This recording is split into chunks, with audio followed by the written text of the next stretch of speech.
with more updates on a potential sale for WWE and more. This is Wrestling Hub. My name is John, and you're watching the Wrestling Report. Before we get into the rest of the video, make sure you subscribe to Wrestling Hub and turn on all notifications to stay up to date with everything in the world of pro wrestling. Also, don't forget to follow us on Instagram at Wrestling Hub Official and follow us on Twitter at Wrestling_Hub.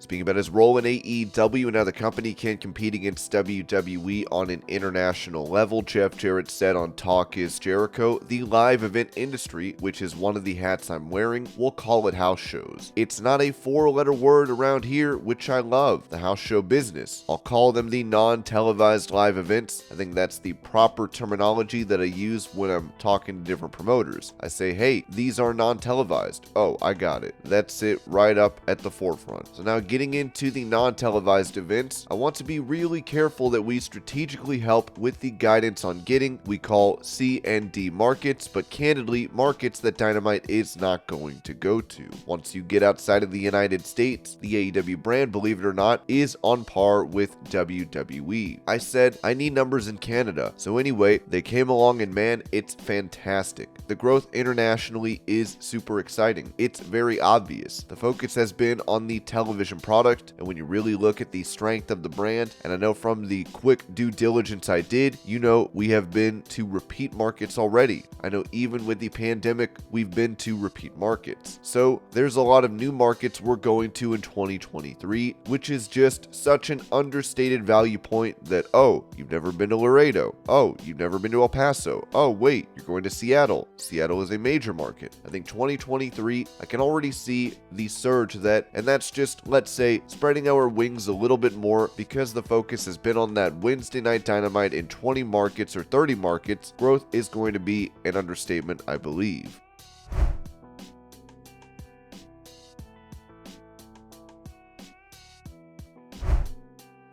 Recalling how he used to share a room with his manager, Dave Hawk, during his early days in WWE, Kurt Angle revealed in his autobiography, it's true, I wasn't real comfortable about my decision. My manager, Dave Hawk, came with me to Stamford to ease some of the strain and advise me just in case they wanted to sign a deal. We roomed together in Stamford, and though the other guys never told me at the time, they thought we were gay. Dave would run errands for me. It's funny as hell to think back on it because Dave was running around doing everything for me there. He'd make protein shakes, he'd rub down my neck, he was doing my laundry. He just wanted me to feel better about being there because I was pretty uncomfortable about it. At the same time, he was trying to work the Ostrom deal with the World Wrestling Federation. So everybody thought Dave and I were gay, which would have come as quite a shock to my fiance at the time, Karen, and Dave's wife, Tracy.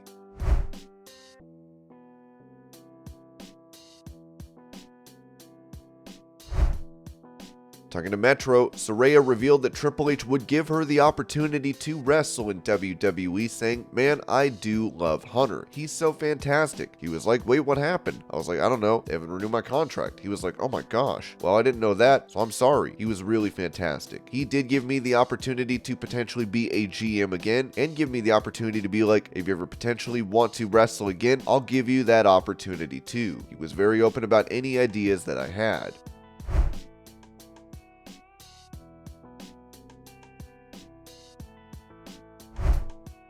Speaking about why Mercedes Mone did not get much of a reaction out of the New Japan fans at Wrestle Kingdom, it was said in the Wrestling Observer newsletter that after Kairi beat Nakano in his short match to retain the title, she came out. The reaction wasn't big. Those there live in attendance said that most fans did not know who she was, since WWE has had no television in Japan for a long time.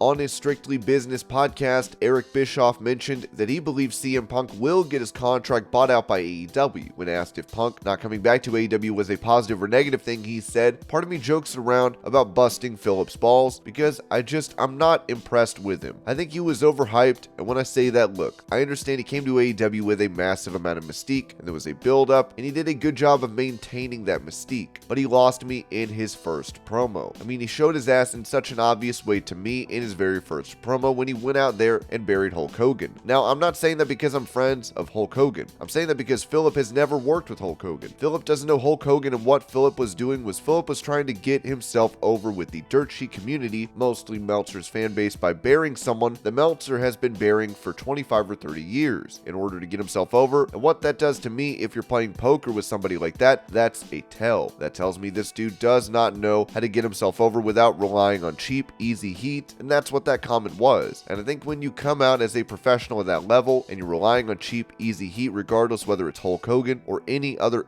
any other big name here that you don't know and you've never worked with, I think that's a tell. And the minute that happened, I went, this guy is not everything he's cracked up to be, because if he was, he wouldn't have to do that, and it all went downhill from there. But let me just say this, I don't know what went on behind the scenes with the Elite and the backstage drama conspiracy theories. I'm not discounting it. I'm not discounting that Philip has a bit.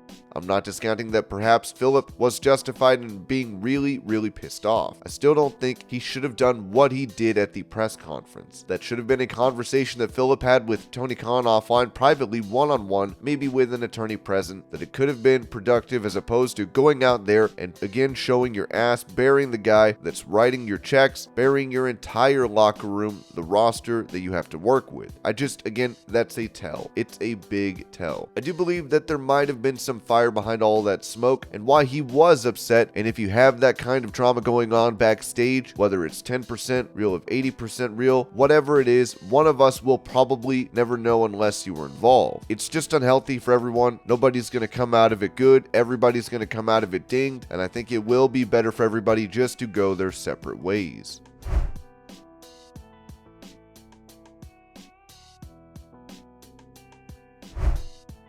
Giving an update on his recovery following surgery, Kyle O'Reilly wrote on Instagram, "New year, new me. I hate how cheesy and cliched that sounds, but in the case of Kyle O'Reilly in 2023, it rings very true. Dealing with a post-surgical issue that I will disclose at a later date has caused me a lot of frustration, and I've spent the last few months of 22 with anger and confusion. In order for me to return to the ring, I simply cannot come back as good as I was. I have to become better in every aspect of my athletic wellness. I have to train better, eat smarter, and recover with intention. Many of you are aware of my battle with type 1 diabetes, and it also puts me at a disadvantage in terms of healing and recovery. Thankfully, working with the diabetic fighter has inspired me to regain control of my life and to finally hop off the blood sugar roller coaster. I cannot recommend this man's services enough. In 6 days alone, I'm spending more time in my target range than I have in months. And of course, I couldn't pull it off without my trusty ever since CGM. It's astonishing how consistently accurate this device is, and has been my tag team partner for almost 5 years. If the transmitter falls off during physical therapy or when I walk into a door frame, I can just stick it back on. I haven't spoken much about my injury and the mental struggles I've faced, but I'm realizing how therapeutic it is just to write this down. Our words have so much power, even if you're just thinking them or writing them down. So a new me is a necessity to ensure that I will once again have the honor and privilege of walking down that ramp and stepping through those ropes. Expect more from me as the months go on, and witness a glimpse into how I rebuild and retrain myself for a return that I can't wait for you all to see."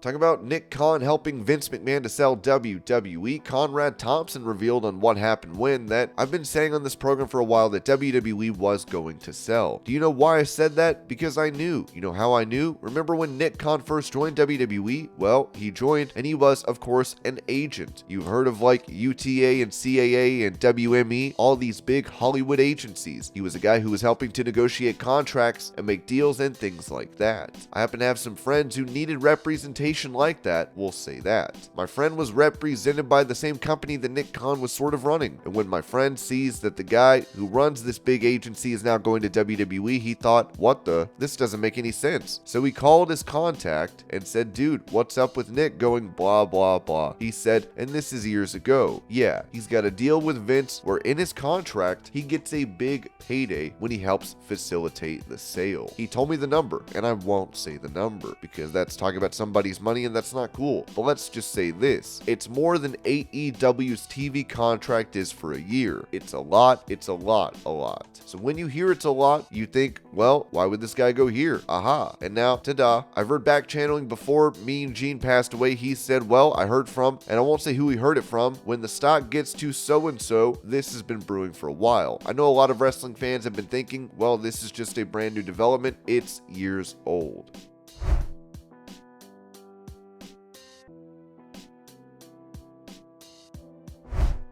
During his entrance for PWG's recent event, Daniel Garcia can be seen kicking fans that are flipping him off. Here's the video.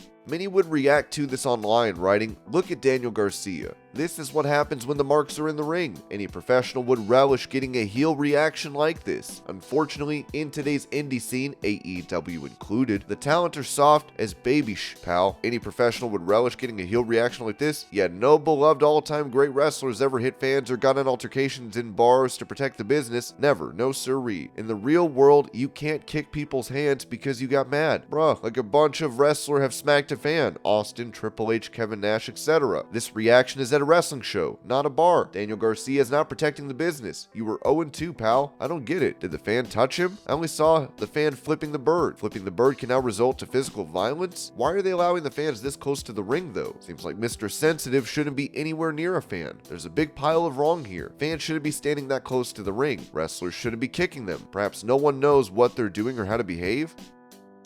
And this was your pro wrestling news update. I hope you're all having a great day. Thank you so much for watching, and I'll see y'all later.